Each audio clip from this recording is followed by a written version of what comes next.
তো আজি মই মেলা গ'লোঁ, গাহৰি মাংস খালোঁ আৰু লগতে চকৰিত উঠিলোঁ। তো কেনেকৈ উঠিলোঁ কৈ আছোঁ ব'লক।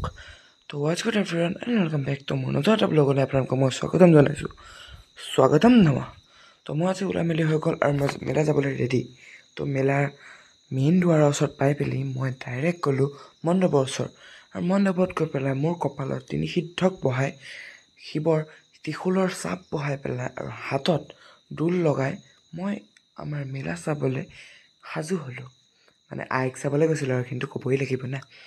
আৰু লগতে আমি যি বস্তু আছিলে মেলাত চবৰে ফূৰ্তি কৰি পেলাই মানুহ দেখিলোঁ যে ইমান মানুহ মোৰ ভাই উশাহ ল'বলৈ দিগদাৰ হৈছে। আপোনালোকে হৈছে নাই নাজানো।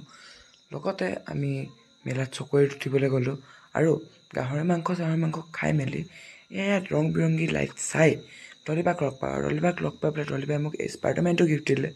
আজিলৈ ইমান নেক্সট এটা ব্লগত লগ